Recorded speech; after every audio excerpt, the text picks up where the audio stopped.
Absconding. Or swarming. Big difference. There's a big difference, but I think people use it very interchangeably. Oh, absolutely. I think a lot of times they say, oh, they swarmed and they're gone, or That's right. Or they all just left. I don't know what's going on. But absconding means when all the bees are gone. Everybody is gone. The queen is gone. All the bees are gone, and nothing's left but a wood roach and 2 ants. It's just like, where'd my bees go? Either one of these can make you mad. That's true. Swarming, however, is pretty common. It's when in the spring, half the bees will leave with the original queen, and they'll go off and make their own hive, and the bees left behind will raise a new queen and form another hive. Yeah, and absconding, when they all leave, it could be because they were ran out by an infestation of beetles. Yep. Sometimes it's mites. Yeah, sometimes maybe there's an insectivore that's a driving skunk. them nuts. Yep. Yeah, there's a lot of reasons why they abscond. Absolutely. So you have to figure that out if that's an issue. Both can be a challenge, like you said. So we're talking about terms that beekeepers misuse. And there's lots of them. Or they don't necessarily understand. They use them interchangeably. And did you know that there's also kind of a beekeeper slang that's used regionally in different places? And then, So of course, with the internet and the fact that, we can reach across the ocean in no time, I think, some of their terms get pulled in. And then people are like, I don't understand what's going on. I don't understand what they're saying, or I don't understand what the point is that they're making because I don't understand those terms. Absolutely, yeah. So we're kind of talking today about some of the terms that are, we got a bunch of terms. Kind of different. And here's the thing, if you're new to beekeeping, maybe starting next year, or this was your first year and you're still kind of out of sorts with terms, the more you understand these terms that we're going to give you, the better you can gain information when you ask questions, because your questions will be more precise. Okay, so here's an example. Okay. Excluder. Or extruder. Oh boy, this is a pet peeve of mine. It is. It is very much a pet peeve of his. But an excluder, a queen excluder, is just that metal or plastic sheet that you put in between the brood box and the honey super to keep the queen down. It's passive. It doesn't do anything. It just sits there and the queen can't get through it. You exclude the queen. Now, a lot of people use the word extruder, and I have no idea why. Because I'm not even familiar with that word in beekeeping. It's more of a machine where you push something through something else. You force it. You force it into something. Now, a good example would be a Play-Doh machine. When you were growing up, I had one. And I didn't. I always wanted one. Oh, you want me to buy you one? Wonder if they still make them. I don't know. But you put Play-Doh in the top, and then you have a handle, and when you push it, you could put different discs on the front, like a little stars, and it would push the Play-Doh in little streams. That's extruding. You don't want to do that to a queen. No. Let's don't do that to our queens. No, people. don't extrude her. Don't extrude her anywhere. All right, so what about drifting and robbing? Yeah. I think you can tell the difference. Well, you can, but not everybody. But no, that's true. Not everybody can. But when you get experienced, you'll pick that up just like that. Absolutely. But drifting is just, when I think of drifting, I think of someone who's put all their hives, all in a row, and the bees have come back, and they're like, which one of those white apartments do I go to? Yeah, Maybe we should put numbers on them so they know which apartment is theirs. Yeah. Or, it's really, really, really windy, and, maybe they get shoved into one or the other hive. It's been so windy here, Sherry, the last 3 or 4 days. We were filming a couple of days ago. It was so windy that I pulled a frame up out of a hive, and it actually blew off 20-30% of the bees off the frame. Those poor little bees were like, whew, I don't know if they ever made it back. So you can imagine they're going to drift back anywhere just to come in for a landing. But robbing is very intentional. They're going out from a strong colony, and they're going into a weak hive to steal all the honey, to steal something. Where drifting, it's just like, oops, can I come in? But either one of these can have detrimental you're right. ramifications for your hive. Drifters can bring in mites. Well, and robbers too. Okay, and the other thing too is that somebody, I've had people who said, well, overnight, this hive has tripled in number, and I think they absconded out of the other one. And it's like, no, they've drifted over there. That's so right. it can be detrimental. That's Either really true when you're installing new packages. You can have, if you're close together, you can have a lot of bees from one hive drift over into the other one. Good point. All right, queen cells. Queen cells. Queen cells, are they swarm cells? Or supersedure cells. Yeah, so these are two very different things, but when people look at queen cells, they I hear people calling everything a swarm cell. Oh, yeah. You know, and Yeah. swarm cells just mean they're getting ready to swarm. Yeah. And supersedure means that they're replacing their queen because she is failing. Now, the way you figure out which are which is typically where they are on a frame. Right. And so years ago, when I helped David teach classes, and I've done things at the library and with the little kids and those kinds of things, I came up with a way for people to understand it a lot easier. I love this. But I tell people that supersedure cells are found up super high on the frame, and swarm cells are down low because it's really a low thing for them to go off and do that to you. So that's typical. But that's how I differentiate between the two of them. I love it. I'm going to use that from now on everywhere I go. How do I know the difference? Where's the swarm cells, on top or bottom? The swarm is down low because it's a down low thing of them to do. That's right. Supersedure is super high. Yeah, very good, Sherry. That's right. So not all queen cells are swarm cells. It could be supersedure cells. Now we have a few more to go, so don't go anywhere. And I want to encourage you guys to please subscribe. Give us a thumbs up. It helps a lot. And leave us a comment below on some terms maybe that you confuse and you struggle with. Yeah, we'll bring those up again. Yeah, it'd be cool. Yeah, that'd be great. Now this is a big one that David is really aggressive about. And now let's see if he can defend his position. I will try my best. I think I can. I think people think that bees, when they sting, I think they like to say, oh, my bees are really aggressive. Oh, yeah. That's the term like used. they're sitting out there going, and I'm just waiting for somebody to walk by so I can sting them. That's happened to me a few times. I'm just walking by. It feels like it. And then it feels boom, like it. You probably were where you weren't supposed to be. I guess. But yeah, aggressive is a term, like you said, that people just automatically go to because they think bees are aggressive. But bees are really just defensive. They're defending their colony, just like we defend our property. And if anybody picked on you, I would defend you. But I'm not an aggressive person. No, that's true. So let's use very defensive. True. That's true. So this next one is something that I really find a lot of newbies saying. Absolutely, And that's okay. When you start out, you don't necessarily know the words to use. And so you say what you can, and we're just here to help you understand the little difference so that you can get help.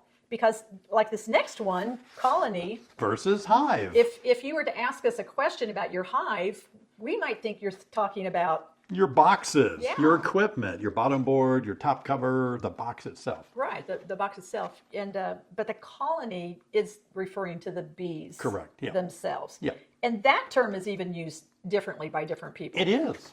You're right. I've heard people use colony and they use nuke the same way. Yeah. Packages the same way. Mm-hmm. And then it used to be something that the the old timers used to say, and they would use the word swarm. For a package. For a package. Yeah. So when you're calling me and you're talking about, I've got this swarm and you've got a question, I'm thinking, okay, they went and they got a swarm out of a tree or a structure, and that's not what they're talking about at all. So that's what bogs that down. Yeah, it creates a misunderstanding. And when you go online to order your equipment, most beekeepers know I got to order a hive, and they know it didn't come with bees, most people in the beginning. I get my boxes and my equipment, and then I know I got to buy my colony, I got to buy package or a nuke. So there's a big difference there. Mm-hmm.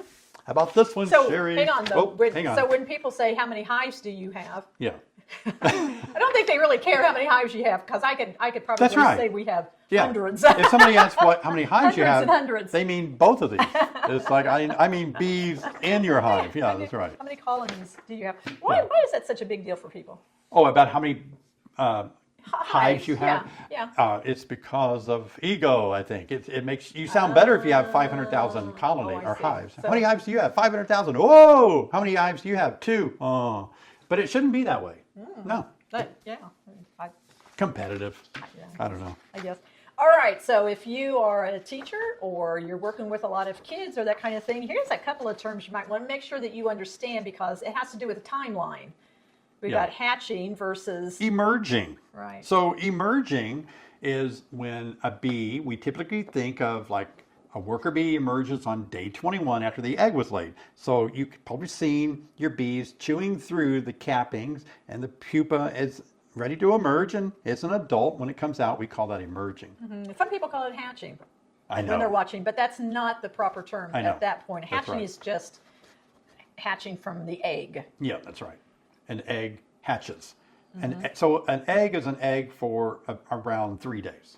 and then it hatches into a larvae. But there's another word, and you're scientific, Sherry. What's the other word? Well, if you can't remember or you don't want to differentiate between the two of those, you just use the word eclose. Eclose, And yeah. it means whichever. Yeah, and the funny thing is with eclosing, you can eclose from the pupal stage into the adulthood. I think I'm right about that. It's okay. Oh my gosh. It's okay. I hope I'm not wrong about that, but yeah, It's it can be okay. used both ways. But All right. typically we only refer to it as an egg eclosing to a larvae. Okay. Okay, but this next word, it can be a little bit harder. You know, it gets a little bit more difficult when we talk about resistance Mite-resistant bees. versus tolerance. tolerance. So to me, those terms are virtually the same. I think they're used that the they're- same, yeah, but they're but not, they're are not. they? They're not They're the not. same. So if you have bees that are resistant, that means they're keeping a low level of mites or pathogens or viruses or whatever in their hive. They're keeping the level low. That's right. Where tolerance means that the bees may have a high level of mites or viruses or pathogens of some sort, and yet they're tolerating it. They're not doing well. Yeah, they're not succumbing to what's in there. So, you know, the problem comes when somebody says, well, you know, I have queens for sale and they are resistant to mites, or, you know, I need to buy a queen. Do I get one that's tolerant to mites? Yeah. You know, and so I can see fights breaking out over that one. You know, which one should I get? No, it's Resistant- easy. I want one that's resistant or both. Both. Yeah, I need both of those. I need both of them. That's right. They Yeah. need to be both, All right. resistant and intolerant. Yep. So, okay, and here's another one that people oftentimes get wrong Yep. when we're talking about bees, and that's mortality. Or morbidity. And mortality is just the death rate. Yeah.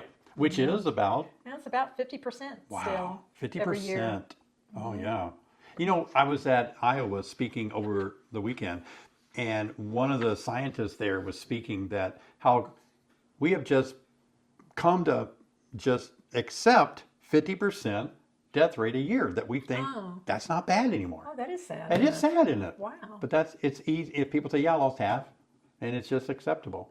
But morbidity means bees that are sick, that aren't doing well. Now, bees experiencing morbidity can get better. You know, if they have a European foul brood and you take care of them, they can get healthy and not die.